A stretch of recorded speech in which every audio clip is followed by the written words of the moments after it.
သောတာနုဂရသောအိမ်ငုတ်တို့မှာအဲဒီကြောင့်လေးရှောက်ကျင်ပါတယ်အပြည့်စုံတော့မဟုတ်ပေါ့အချင်းချုပ်လေးပေါ့သောတာနုဂရသောမှာသာသင်တဲ့ယဟန်တော်တွေရတဲ့အကျိုးတွေကိုဟောထားပါတယ်ဘုရားရှင်ဟောထားပါတယ်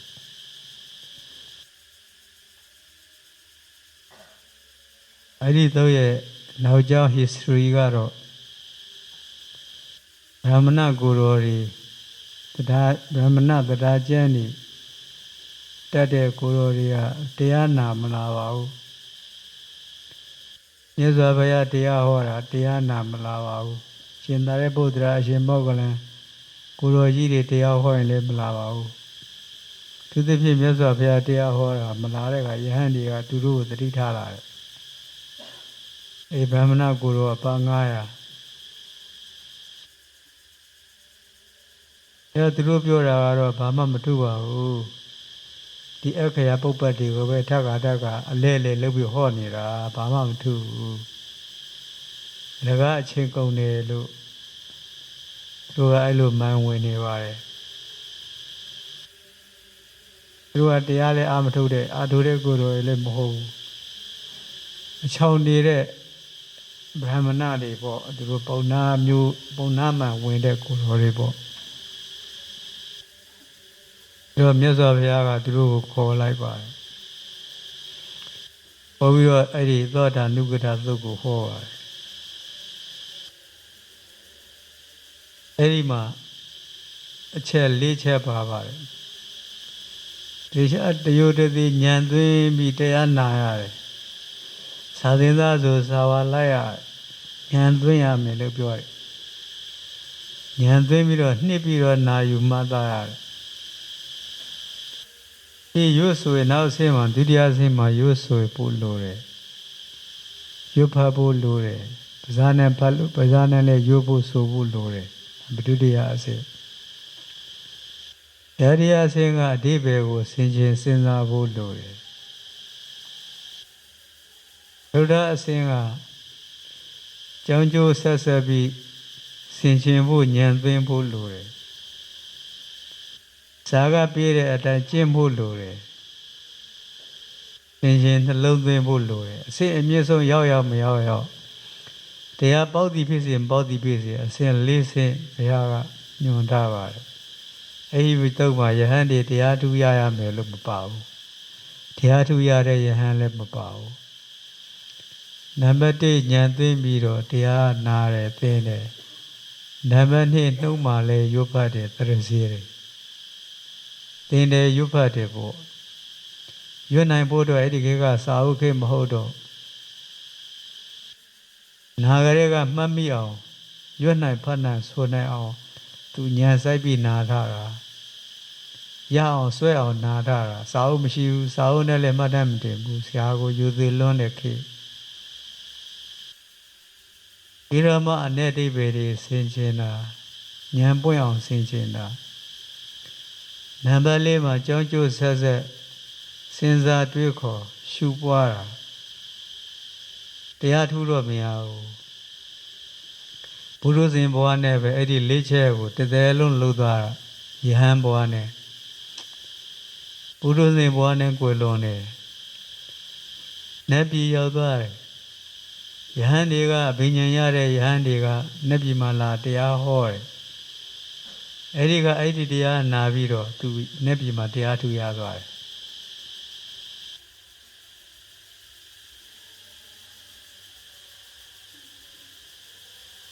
နတ်ပြည်ကိုယဟန်တော်တွေလူပြည်ကယဟန်မလာလို့ချင်းဓမ္မဂရိနတ်သားတွေဟောတာရှိတယ်အဲ့ဒါကြားပြီးတော့သူဟိုမှာတရားထူရတယ်တတိယရာလူကြီးမှာဒီတရားတွေငါသင်ခဲ့ကျင့်ခဲ့တယ်ဆိုတာကိုတတိယရာတော့နောက်ကြသေးတယ်တရားထူရတာမြန်တယ်အဲ့ဒါအပြည့်စုံတော့မဟုတ်ဘူးအချင်းချုပ်ပေါ့အပြည့်စုံကိုကြီးပေါ့စရုပ်ကနိဗ္ဗာန်မှာသောတာနုဂတမှာပါပါတယ်သောတာနုဂတအသုတ်မှာပါပါတယ်ဘုခေတ်စာသင်တာနဲ့ဗုဒ္ဓခေတ်စာသင်တာကိုနှိုင်းယှဉ်ပြီးကြည်ဖို့ဖြစ်ပါတယ်ခြေတုံးကငါတို့နိုင်ငံမှာနှစ်ပေါင်း900လောက်ပေါ့ အဲ့ဒီနီးနဲ့သင်လာတာတေချာကိုသင်တယ်ဘေဒုတ်တွေနဲ့ပေါ့တေချာသင်တယ်ရွတ်တယ်ဖတ်တယ်စဉ်းစားတယ်ဆင်ခြင်တယ်စွမ်းနိုင်တဲ့ရှုပွားတယ်တရားထူရတဲ့ပုဂ္ဂိုလ်တော့နေတာပေါ့အဲ့လိုသွားတယ်ဉာဏ်သွင်းပြီးတော့သင်ယူနာယူတယ်ဉာဏ်မှာတရားတွေသတ္တာဓာတ်တွေသတ္တာတော့အတ္တဝိရိယတွေတတိတွေဉာဏ်တွေစာသင်အကုန်လုံးပါနေတယ်စာသင်သားသူတော်ကောင်းစာကြဘုန်းကြီးသူတော်ကောင်းဖြစ်အောင်သင်တဲ့ပညာရေးစနစ်ဖြစ်ခဲ့ပါတယ်အဲ့လိုဖြစ်တာနှစ်ပေါင်း800 900ကြာပါတယ်အမေဒီဘက်အင်္ဂလိပ်ခေတ်ရောက်လာတဲ့အခါအင်္ဂလိပ်တွေအုပ်ချုပ်လာတဲ့အခါအင်္ဂလိပ်တွေရဲ့တက္ကသိုလ်ပညာရေးစနစ်တွေယူလာပါတယ်အဲ့ဒီမှာသင်ယူညွှန်းနှံ့နေခွဲလိုက်တယ်ခွဲပြီးတော့ဇာဝဲပု္ပ္ပာတွေထုတ်ပြီးတော့စာဖြေခိုင်းတယ်ဒီဇာဝဲအောင်တဲ့သူကိုဘွဲလက်မှတ်တွေပေးတယ်ဘွဲလက်မှတ်ရရင်ပညာတတ်လို့ခေါ်ပြီးတော့သူတို့ကိုအလုတာဝန်တွေအနှင်းတယ်ဒီလိုလုပ်လာတယ်ဒီတော့စာသင်နည်းလည်းပြောင်းရတော့မယ်ဆိုပြီးတော့ဆရာတော်ကြီးတွေစာသင်နည်းကိုပြောင်းလိုက်တယ်ဇာဝဲစနစ်နဲ့ပြောင်းလိုက်တယ်ဇာဝဲစနစ်ပြောင်းတော့အစောပိုင်းမှာဇာဝဲဆိုတာကျွဲကူရေပါတဲ့သဘောကျွဲကူတာကိုချောင်းတွေကိုကျွဲကူတာမြစ်တွေကိုကျွဲကူတာကိုမြင်ဘူးတဲ့သူရှိလိမ့်မယ်မမြင်ဘူးရင်လည်းမျက်စိနဲ့မြင်အောင်ကြည့်တာကျွဲအုပ်လိုက်ရေကူလို့ရှိရင်ကျွဲဟာကန်းကိုရောက်တဲ့ရေကလည်းဝေါ်ဆိုရေဒီအများကြီးကန်းတက်သွားပါတယ်သူကကျွဲကရေကိုယူလာတာမဟုတ်ဘူးသူတာဝန်ရသူကူတာဒါပေမဲ့ရေကအဲ့လိုအရှိန်နဲ့ပါလာတာဇာဝဲဆိုတာကကျွဲကူရေပါဆိုပြီးတော့သဘောထားခဲ့ပါတယ်ဇာတက်ဖို့သူတော်ကောင်းဖြစ်ဖို့လမ်းကိုရှောက်ခဲ့ပါတယ်စာပိုင်းမှာနောက်ပိုင်းမှာဇာဝဲစာသင်တိုက်တွေတော်ရတိုင်းအောင်စာသင်တိုက်တွေဟာစာသင်ရောက်လာတဲ့တပည့်တွေကိုအောင်လက်မှတ်တွေနောက်ကိုအပြည့်အလွှာလိုက်စေပါတယ်အောင်လက်မှတ်ဒီပင်လျင်ပညာရေးရဲ့ပန်းတိုင်ဖြစ်သွားပါတယ်တော့အောင်လက်မှတ်ရပြီဆိုရင်ဘာအောင်ညာအောင်ဖြစ်ပြီဆိုရင်ဒီစာပေတွေကိုဘုရားလူတော်ကြားလိလာစီးပူတာနှလုံးသွင်းတာဆင်ခြင်တာကျင့်ကြံပွားများတာမလုပ်တော့ပါဘူးအောင်လက်မှတ်နောက်ကိုလိုက်ပြီးအောင်လက်မှတ်ရရင်ရှင်းနေသွားပါတယ်ဒီတော့ပညာပြည့်ဝနှလုံးလှတော်လို့မန္လေဆရာတော်ကြီးလင်္ကာရှိပါတယ်ပညာမပြည့်ခဲ့ပါဘူးပညာမပြည့်တော့သူတို့နှလုံးသူ့မှာမဖြစ်ပါဘူးဒီနေထားကိုငါတို့မြန်မာသာသနာမျက်မှောက်ပြုနေရပါတယ်ရေရှည်ဘလို့သွားမလဲဆိုတာကိုဉာဏ်ပညာရင့်တန်တဲ့သူတော်ကောင်းတွေစဉ်းစားဖို့အချိန်ကိုရောက်လာပါတယ်ရေရှည်သွားနိုင်ပါဦးမလားငါတို့ဗမာပြည်သာသနာဒီလိုသွားနေအောင်လက်မရဖို့ပဲစာသင်နေကြတဲ့ခေတ်ကိုရောက်လာရင်ဒီဆရာတော်ကြီးတွေရဲ့ပညာရဲ့မူဝါဒတွေနဲ့အန်ကိုင်းမဟုတ်တော့အန်ချောလာပြီဆိုရင်သာသင်တိုက်တွေနဲ့ထိန်းထားတာယနေ့ငါတို့မြန်မာပြည်သာသနာကိုသာသင်တိုက်တွေနဲ့ထမ်းပိုးထားတာရေးတာဆိုတာကဇန်အာတတိပြည့်စုံတဲ့ဆရာတော်ကြီးတစ်ပါးပေါ်လာရင်အဲ့ဒီဆရာတော်ကြီးအချိန်နဲ့ထွန်းတောက်ပါတယ်လူဆိုတာကအသက်ကန့်သက်ချက်ရှိပါတယ်လူသက်တန်ကုံလို့အဲ့ဒီဆရာတော်ကြီးဘုံပြန်လုံးမူသားပြီဆိုရင်အဲ့ဒီရိသားတွေလဲသွားတာများပါတယ်မလဲတာကစာသင်တိုက်ကမလဲဘူးပရိယတ်တွေကိုအစစ်မှထိန်းထားရင်စာသင်တိုက်ကမလဲဘူးဆရာတော်ကြီးတွေလွန်တော်မူတယ် စာသင်တဲ့ဆိုတာကတပူကောင်းဆရာတော်ကြီးတွေဥဆောင်တော်လဲတူကောင်းတယောက်ကောင်းနဲ့လှုပ်ထားတာမဟုတ်ဘူးစုပေါင်းစွမ်းဆောင်ချက်နဲ့လက်ပတ်တာဆရာတော်ကြီးနဲ့ဇာချဘုန်းတော်ကြီးတွေဇာချဘုန်းကြီးအငယ်တွေစုပေါင်းစွမ်းအားနဲ့လက်ပတ်တာပါဒီတော့ပညာရေးကိုဘွယ်လက်မဲ့နောက်ကိုကြောင်ကြိုက်ပြီးလိုက်ခိုင်းနေတဲ့ပညာရေးကပညာတကယ်ပြည့်ရလားသူကသူတော်ကောင်းနှလုံးဘလောက်ကိန်းလဲသူပညာပြည့်ပြည့်ကိုသူ့ရဲ့နှလုံးသားကိုပဲဓမ္မရဲဖို့လိုပါရဲ့သူတော်ကောင်းနှလုံးသူ့မှာမကိန်းဘူးဆိုရင်ဒီပညာရေးဟာဘာအတွက်လဲအောင်လက်မဲ့ဆိုတာစက်ကူပဲစက်ကူဟာသာသနာလားဒီစက်ကူကငါတို့သာသနာကိုဘလောက်ကာကွယ်ပေးနိုင်မလဲဘလောက်ထိန်းနိုင်မလဲဒါငါတို့ဗမာပြည်သာသနာရေရှည်တည်တံ့ဖို့အတွက်ဒီ problem ဟာ big problem ပါအလွန်ကြီးပါတယ်တန်ဃာတော်တွေနားလည်တော်မူကြပါသလားအင်္ဂလိပ်စာမသင်ရသေးတဲ့တပည့်တွေ problem ဆိုတာပရောကိုပရလိန်တီအဲ့လိုတွဲနေလိမ့်မယ် problem ဆိုတာဘာပါလိမ့်မလဲproblem ဆိုတာအင်္ဂလိပ်စကားပြဿနာမဟုတ်ဘူးလား big problem ပြဿနာကြီးကြီးလို့ပြောတာပါတော့ကြအင်္ဂလိပ်စကားတွေရော့ပါတော့သိခံပါဆိုတော့သာသေသားကလေးတွေမသိချဘူးစာပေအတိုင်းအတာထိသိလာပြီဆိုရင်ဒီချက်ကိုစဉ်းစားဖို့လိုပါတယ်စာချဘုန်းကြီးအစင်းကိုရောက်ပြီဆိုရင်ဒီချက်ကိုစဉ်းစားဖို့ရလိုအပ်လာပါတယ်ငါတို့သွားနေတာဘယ်ကိုသွားနေတာလဲ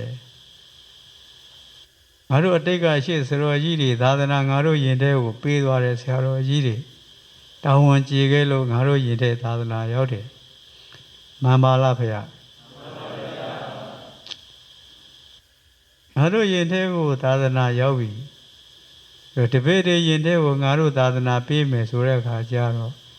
ငါတို့ကအောင်လက်မနောက်ကိုကြီးကြောင်ကြိုက်လိုက်ခိုင်းနေတယ်အောင်လက်မမယူရဘူးလို့ဆိုတာမဟုတ်ပါဘူးရှင်းတော့ကအောင်လက်မကိုလည်းယူစေတယ်အောင်လက်မဆိုတာကျွဲကူတဲ့အခါပါလာတဲ့ကြီးပဲကျွဲဟိုဘက်ကိုရောက်ဖို့အရေးကြီးနေတယ်ကျွဲဦးကြီးဟာမှန်ပါလားမမှန်ဘူးလားဗျ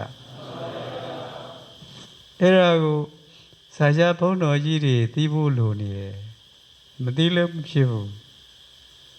ပညာမပြည့်ဘူးဆိုရင်နှလုံးမလှပါဘူးဗျာနှလုံးမလှသူတွေကနဝါစကတာဝန်ထမ်းဆောင်ရင်သူ့ကိုအနာပေးရပါမယ်နှလုံးမလှရင်သူတော်ကောင်းတရုပ်မပေါ်ပါဘူးဗျာသူတော်ကောင်းတရုပ်မပေါ်ရင်ဟန်ပြသူတော်ကောင်းဖြစ်နေပါလိမ့်မယ်ဟန်ပြသူတော်ကောင်းတွေလက်ထဲမှာသာသနာတည်ဟန်သာသနာဖြစ်ပါလိမ့်မယ်ဟန်ဆိုတာအစစ်မှန်လားအတုလားအတုကိုပြောတာ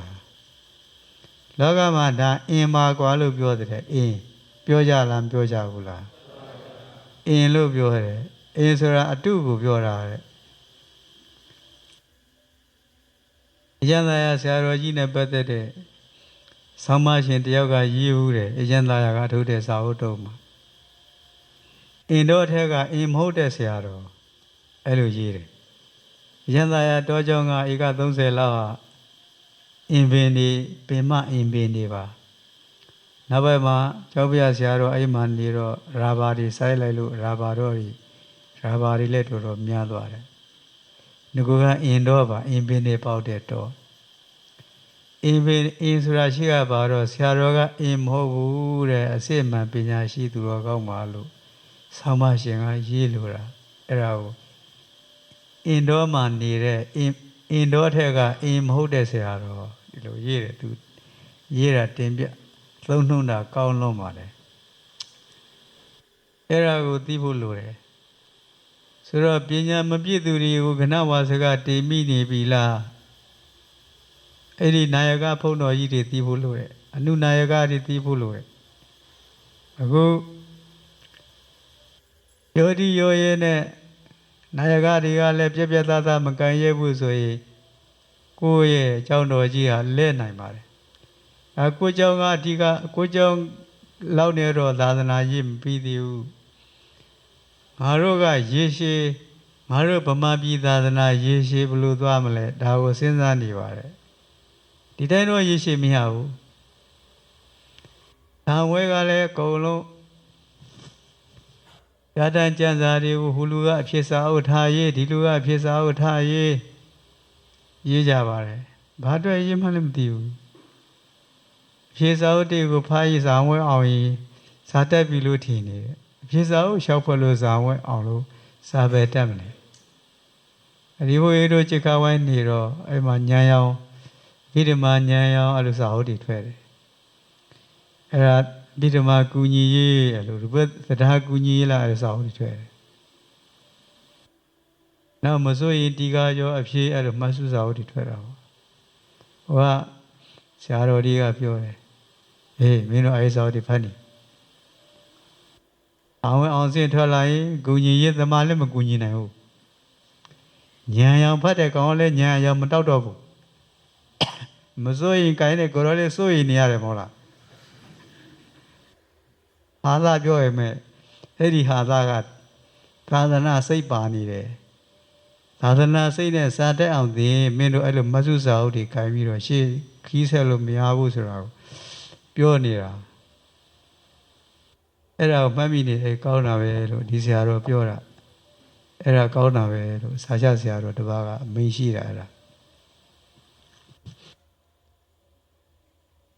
အဲ့တော့ဥပမာဒီနေ့နိုင်ကဘုန်းတော်ကြီးတွေကိုလည်းဒီဘုန်းကြီးစီဝေးမှာပြောပြပါတယ်ငါတို့သာသနာရေရှည်သွားဖို့ခက်နေပြီ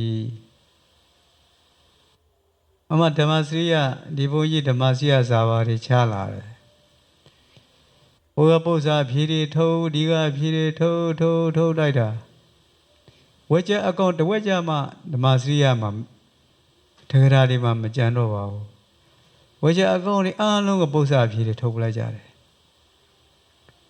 ဒီတော့ပု္ပ္ပာအဖြေလွတ်အောင်ထုတ်ဖို့ဆိုရင်ဂျောင်ကြကဝက်ကြမကောင်းတဲ့မလှပတဲ့ဝက်ကြပေါ့လှပပု္ပ္ပာဆင်လို့အဲ့လိုလှပတဲ့ဝက်ကြတွေမရှိတော့အလိုပု္ပ္ပာစာအုပ်တွေထုတ်ပြီးတော့အဲ့လိုရောင်းကြတာပေါ့ဈေးကွက်မှာစာအုပ်တင်ရောင်းတာပေါ့အဲ့ဒီခါကျတော့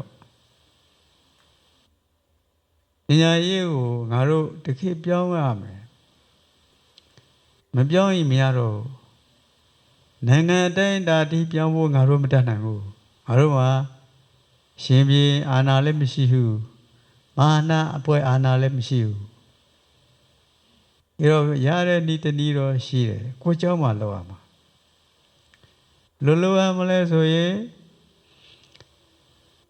ဆယ်တန်းကိုဓမ္မစရိယတန်းကိုသင်တယ်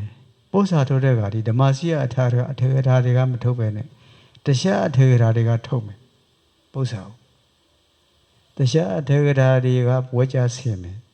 အထာယောဇနာကိုတခြားအထေကထာတွေကမေးမယ်ဒီသင်္นานကဒီထေကထာကိုကျမ်းရင်ထေကထာတွေကိုသင်မယ်အဲ့လိုဆိုရင်အင်းဒီဝင်တိုးလို့မရဘူးအေးအဖြစ်စာအုပ်ထုတ်စားနေတဲ့ကိုတော်တွေဝင်တိုးလို့မရဘူးနားလေတော့မူကြပါရဲ့လားနည်းနည်းလမ်းသွားပြီတင်တယ်လမ်းသွားပြီလားမသိဘူးလမ်းပြီလားဟုတ်ဒီဟာကြိုပြီးမြင်ရတယ်ဘာလို့ရင်ဘာဖြစ်တော့မယ်ဆိုတာမြင်ရတယ်မမြင်လို့မရဘူးတောင်လေတိုက်လာပြီးမူးလေထဲမှာမူးအနံ့တွေပါလာပြီဆိုရင်မူးရွာရမယ်ဆိုတာခံမှန်းလို့မရဘူးလားဒီသဘောသာမဏေရောဆိုလဲဟိုအသင်းဒီအသင်းဘောင်းစုံအသင်းတွေပြပု္ပ္ပာတရင်တွေကိုထုတ်လိုက်တာပု္ပ္ပာဖြေတွေကိုလုံးရှောက်ကြည့်ပြီးတော့ဇာမသိမဲ့အောင်သူကအောင်ဖြေလာလားဖြေမလားဘူးလားဒီတော့အောင်လက်မှတ်တွေနောက်ကိုကြောင်းကြိုက်ပြီးလိုက်ရမရောက်ဘူးလားရောက်တယ်တရားသိညိုဆိုတာတော့မှတ်စုအကူကြီးကောင်းကောင်းပေးပါတယ်ဘုန်းကြီးဦးဇီယာကတရားသိညိုပု္ပ္ပာဖြေလုပ်ပေးတယ်အဲ့ဒါတွေကတော့လိုပါတယ်မှတ်စုကတော့တရားသိညိုမှတ်စုလို့တယ်အဲ့ဒီပါဠိအထက်ကရာကျမ်းကြီးတွေကိုမှတ်စုကြိုင်လိုက်ရင်ကျွမ်းပြန်ပြီမှန်ပါလားဗျာဒါအရေးကြီးတယ်အဲ့တော့ဘယ်ကျမ်းမဆို ဘယ်နိုင်ငံမှာမှမရှိတာကိုငါတို့နိုင်ငံမှာပု္ပ္ပာတွေထိုးသမျှအကုန်လုံးစာအုပ်ထုတ်ရောင်းစာအုပ်ထုတ်ရောင်းအဲလိုလိုက်ကြပါတယ်ဒါစာအုပ်ကဒီစာအုပ်ကိုပဲပြဋ္ဌာန်းရတယ်ဆိုတော့တရားမလှုပ်เสียမရှိတော့ဘူးဒါပု္ပ္ပာတွေကြည်ထားအောင်ပြီပု္ပ္ပာတွေဟိုစနစ်တကျလေ့လာတတ်ရင်ပထမကျော်ဧကအကျော်အားလုံးရတယ်ရအောင်လုပ်လို့ရတယ်စနစ်တကျလုံနည်းရှိတယ်လုံမဲ့ဆိုရတယ်အဲ့ဒါပထမကျော်ဘယ်လိုလုံးမလဲဧကအကျော်ဘယ်လိုလုံးမလဲလွယ်လွယ်လေးအဲ့ဒါဇာတော့မတက်စရာဘူးအာမခံတယ်ကတော့ကျိုးလို့အာမခံတယ်ဇာမတက်ဖို့ကတော့အာမခံတယ်အောင်ဖို့ကတော့တေချာတယ်နားလည်ပါလားဗျာအဲ့လိုအနေထားရှိနေတယ်ဒီစနစ်ကဘာမှာဘယ်နိုင်ငံမှာကျင့်သုံးလဲဘယ်မှာမှမရှိဘူးအဲ့လိုလုံမှာစိုးလို့နိုင်ငံတွေမှာပညာရေးပြဋ္ဌာန်းစာအုပ်တွေကို50နှစ်စသည်ကြိုင်အစ်စ်ပြောင်းလိုက်တယ်ခေါ်လို့အဲ့လိုလှုပ်ရှားကြမှာဆိုလို့မရှိဘူးဘုန်းတော်ကြီးကျောင်းမှာကဘုရားကပိဋကတ်3ပုံဟောထားတယ်အဲ့ဒီမှာပိဋကတ်3ပုံထဲကသင်ယူအနေနဲ့အသစ်တော်ဆုံးကျမ်းတွေကိုဆရာတော်ကြီးတွေရှေ့ဆရာတော်ကြီးတွေပြဋ္ဌာန်းထားတယ်ဒီကျမ်းတွေမပြဋ္ဌာန်းတဲ့လို့ဒီလိုဖယ်လို့မဖြစ်ဘူးဒီကျမ်းတွေကအလွန်ကောင်းတယ်ပြဋ္ဌာန်းထားတာတွေကောင်းတယ်ကောင်းတဲ့အခါကျတော့အဲ့ဒီအရာတွေကိုကိုလေ့လာတာလေ့လာချင်တာလေ့လာတာပု္ပ္ပာထိုးတဲ့ကအဲ့ဒီကျမ်းတွေမထုတ်ဘူးကိုဒီချာအဖြေစာအုပ်တည်းရဲ့လောင်းရောက်ကလွတ်တဲ့ဟာကိုထုတ်မယ်အဲ့လိုလုပ်ရမယ်ဖြေစာအုပ်တည်းကောက်ပါတယ်စာရတဲ့ဆိုလို့ရှိရင်လည်းအဖြေစာအုပ်တည်းကောက်ပါတယ်ပညာပေးတာအမှန်ပဲဒါပေမဲ့ဒီအဖြေတိုင်းတဲ့ပု္ပ္ပာတိုးပြီးတော့အောင်သွားရင်သူခင်ဗျာဘာမှမတက်ရှာတဲ့အတွက်အဲ့ဒါအန္တရာယ်ရှိပါတယ်ရထောက်ကျက်တယ်ထောက်ကျက်တိုးတော့အောင်သွားတယ်အဲ့လိုရှိတယ်အောင်သွားတော့သူဘာမှလုပ်လို့မရဘူးဆိုတော့ဘာလို့ဇာမွဲနောက်ဇာမွဲဒီဆရာတော်ကြီးတွေဘာလို့ဇာမွဲလုပ်တာလဲဥပမာပေးတော်မူကြတယ်ဖြာလက်တဲ့ကအနာတပိသတိသားမောင်ကာလတထေသားဆိုတော့သိတဲ့အတိုင်းပဲပတ်စံတအားပေါ်တာပေါ်တော့ပေါင်းနဲ့အသေးနဲ့တောက်စားမူရဲ့အချင်းကုန်နေတယ်အဖေသာသနာပြုတဲ့အကြောင်းခေါ်လို့မရဘူးကျွန်တော်မအားသေးဘူးဟိုထွက်ဒီတဲ့ထွက်လည်းနဲ့မဖြစ်ဘူးဆိုပြီးတော့ဒီကောင်ကိုငွေနဲ့ဖျားရောက်ပြီးတော့ဒီကောင်ကိုသာသနာပြုမှပဲလို့အနာတပင်တထေကသူ့ကိုကျောင်းသွားပြီးတရားနာခိုင်းတာအဘိုးဆောင်မို့လွှတ်လိုက်တာစောင်းဆိုစောင်းနေပိုက်ဆံပေးမယ်ဆိုတော့စောင်းနေရွှေတန်းက100ပေးတယ်နဲလားရွှေတန်းက100ဆိုနဲလားဒီတစ်ချက်ကိုခုရွှေတစ်ချက်သားကိုဒီနေ့ကတယောက်ပြောရဲ့ဒီ120ရှိတယ်ပြောတယ်ဟုတ်လားတော့မသိဘူးအဲ့တော့ရွှေတန်းကတပြားတစ်ချက်သားမနဲ့မရဘူးရွှေတန်းကတပြားဆိုရင်3-5ချက်သားလောက်ရှိလိမ့်မထင်နဲ့အဲ့လိုရွှေတန်းကအဲ့တော့ကဒန်း5ပြားသုံးတာရွှေတန်း5ပြားသုံးတာမင်းတစ်စိတ်ရိုက်ထားတာဒန်းက100ပေးတယ်ဥပုပ်တစ်ခါစောင့်တာဟာโอเคဆိုတော့သွားစောင့်တယ်ပြန်လာရော့ဂတိဖာအိတ်နဲ့ရွှေတန်းက100ပေးလိုက်တယ်သူ့ဂုံပြုတ်လိုက်တယ်မင်း100လေးပါလေနားခဲ့လားသားရဲ့ဆိုတော့အဖေကျွန်တော်100တော့မနာခဲ့ဘူးတနည်းအိတ်နေခဲ့တယ်မင်းနဲ့ပဲငါလည်းဥပုသ္တဆောင်အောင်ဒါပေမဲ့ဥပုသ္တဆောင်က100ပေးမယ်တရားပါနာလာခဲ့နားတဲ့တရားအဖေပြန်ဟောနောက်ထပ်100โอเคသွားမယ်ငွေတော့တို့ချင်တာဆိုအဲ့ဒါသွားတာမြတ်စွာဘုရားကသူ့ရဲ့အိန္ဒြေတွေကလည်းအတိုင်းအတာတစ်ခုတည်းရင်းနေပြီဆိုတော့သူနဲ့ကွက်တိအိန္ဒြေရဲ့သူစရိုက်နဲ့အိန္ဒြေနဲ့ကိုက်အောင်ကွက်တိဟောလိုက်တာ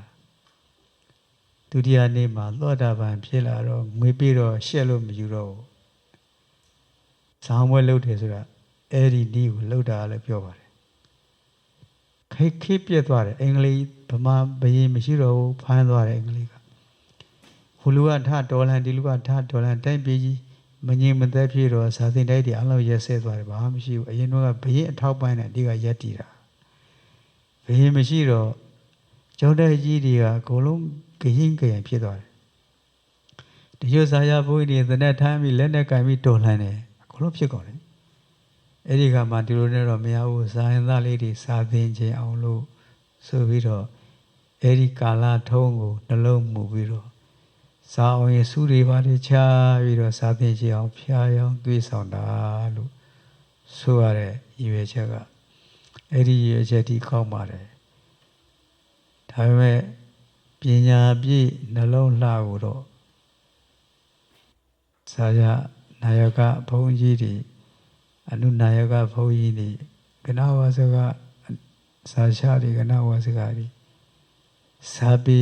အရေးရှင်းရှိပြည့်တဲ့စာသင်သားတပည့်ကြီးတွေဒီကိစ္စကိုစဉ်းစားဖို့မလိုဘူးလားလိုတယ်ငါတို့သာသနာဟာအောင်လက်မတ်တွေနောက်ကိုပြေးလိုက်တော့ဒီဟာကလူညံ့နေအလုပ်ပေါ့ငါတို့ကလူညံ့တွေကိုထောက်ခံပေးရမှာလားလူညံ့အလုပ်ကိုเจ้าတိုင်းမှာမလုပ်မိအောင်ကာကွယ်ရမှာလားကာကွယ်ရမယ်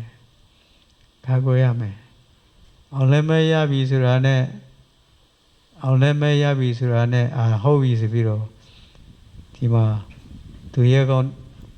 အနေနဲ့အတိမတ်ပြီးတော့ခါရဲသာသနာတာဝန်တွေကပုံအဲ့လို့တော့မရသေးဘူး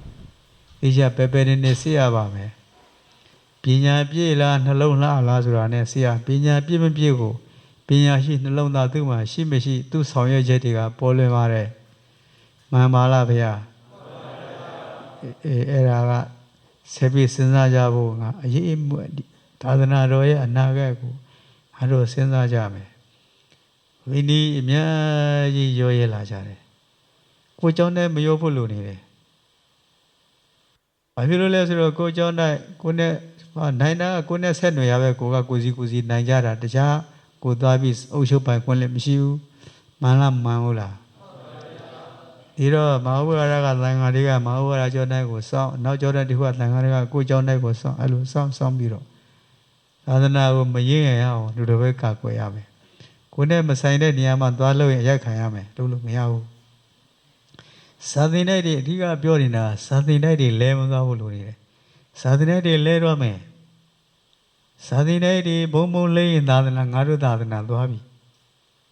မှန်ပါလားဖေဒါသိရှင်ရဲ့ပဲစာသင်တိုက်တွေကိုပညာရေးပြဋ္ဌာန်းထားတဲ့ကျမ်းစာတွေကိုသင်ရတာအရင်တော့တန်းအရသာရှိတယ်အခုသင်စရာတွေအားလုံးအဖြစ်စာအုပ်တွေထုတ်လိုက်တော့သင်ရတာအရသာမရှိတော့ဒီလိုဖြစ်လာတယ်စာရင်သားတွေကလည်းကွာစာရဘုန်းကြီးစီမလိုက်လဲရတယ်ငါအဖြစ်စာအုပ်တွေရှောက်ကြည့်ပြီးဖြေတော့မယ်ဆိုပြီးတော့အဲ့လိုဖြစ်သွားတယ်ဆိုတော့ဒီယန္တရားကြီးဟာစာသင်စာချယန္တရားကြီးဟာအတိပ္ပယ်ပျက်စီးသွားရင်စာသင်တိုင်းတွေရရှိဘယ်လိုသွားမလဲစာသင်တိုင်းပြည့်ရင်သာသနာပြည့်ပြီဘုရားသာသနာပြည့်ပြီဒီစာသင်တိုင်းတွေကအောင်လဲမတ်တွေထုတ်ပေးနေတဲ့စက်ရုံလောက်နဲ့တော့မဖြစ်သေးဘူး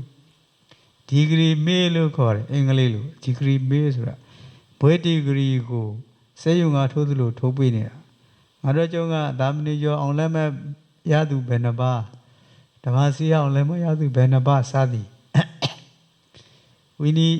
ဝိတုဝိနည်းဝိတုအောင်လည်းမရသူဘယ်နှပါအောင်လည်းမဆိုတာစက်ကူအောင်လည်းမရရုံနဲ့ငါတို့လည်းမထောင်လို့မပြီးသေးဘူးငါတို့သာသနာရိုင်းနေတယ်နိုင်ငံရေးမပြောလို့နိုင်ငံရေးကိုနဲ့ပဲမပြောလို့သာသနာအကြည့်ကြရိုင်းနေတယ်စာသင်တိုက်တွေရဲ့အန္တရာယ်ဆင့်ခေါ်နေတယ်ဆရာဘုန်းတော်ကြီးတွေကမသိဘူးအဲ့လိုဖြစ်မယ်ဆိုတာကိုဒီလိုလုပ်ရင်ဒီလိုစာအုပ်တွေထုတ်ကြရင်ငါတို့ပရိယတ္တိသာသနာရေရှည်သွားလို့မရဘူးထွက်လာတဲ့ product ခေါ်တယ်ထုတ်ကုန်ပစ္စည်းဒီတဲကထွက်လာတဲ့သူတော်ကောင်းတွေဟာပညာပြည့်ဝနှလုံးလှတဲ့သူတော်ကောင်းတွေမထွက်နိုင်တော့ဘူးဆိုရင်ငါတို့သာသနာသွားပြီဆိုတာကိုအဲ့လောက်ထိစဉ်းစားတော့မူကြလို့ဟိုကလည်းစာအုပ်ထုတ်ဒီကလည်းစာအုပ်ထုတ်အဖြေစာအုပ်တွေထုတ်ကြအဲ့ဒါဖြာလန်းကြီးနဲ့အောင်လုပ်ကြဒီတော့မိကွန်းတွေကုံစုပြီးတော့နံပါတ်1ရအောင်လုပ်ကြနဲ့ဒီလိုဖြစ်လာကြလားဖြစ်မလာကြဘူးလားဖြစ်လာကြတယ်ဒါဗရဝံပနသူများပြည့်ပြောနေတာမဟုတ်ဘူး နားလေတော့မူကြပါသလားမဟုတ်ဘူးအပြစ်ပြောတာမဟုတ်ဘူးသာသနာရဲ့အနာဂတ်ဘုရားလက်ထက်ကလည်းတချို့ယဟန်တွေသာသနာဘုရားမရှိတဲ့နောက်ဘက်မှာသာသနာဝယ်နိုင်တဲ့အကြောင်းတွေကဘာတွေလဲဘုရားတိုးတက်ဆက်လက်တိုးတက်စီပန်ကြောင်းကဘာလဲဘုရားလို့မေးလျှောက်တဲ့သူတွေပြီးကြမှာအများကြီးတွေ့တယ်ဘုရားမရှိတဲ့နောက်ပိုင်းမှာလို့မေးတယ်ဘုရားရှိနေတဲ့မှာတော့သာသနာမကွယ်ဘူးဆိုတာအမှတ်ခံနိုင်တယ်ဘုရားရဲ့ဘုန်းတော်ကံတော်ဉာဏ်တော်ကြောင့်ဘုရားမရှိကွယ်နိုင်တဲ့အကြောင်းတွေအများကြီးပေါ်နိုင်တယ်အဲ့ဒါဘာတွေပါလဲမေးဘုရားဖြေလားမဖြေဘူးလားအများကြီးဖြေတယ်အဲဒါကစဉ်းစားစရာတွေပြောထားတာစဉ်းစားပြီးလုပ်လို့ရမယ်မစဉ်းစားလို့မရဘူးအောင်လဲမဲ့ဒီနောက်ကိုကတော့ကြိုက်ပြီးလိုက်နေုံနဲ့မပြီးသေးဘူးပညာပြည့်အောင်သင်တော်မူကြပါပညာမပြည့်ရင်နှလုံးမလှပါပညာပြည့်ပြီးနှလုံးလှတဲ့သူတော်ကောင်းတွေလက်ထက်မှာဒီသာသနာရှိဖို့ရှိရင်ဒီသာသနာငါတို့မြန်မာပြည်သာသနာဘယ်တော့မှမလဲဘူးဒါကိုပြောလို့တာနားလေတော်မူကြပါသလားဒါတို့ခေါ်တော်မူကြပါ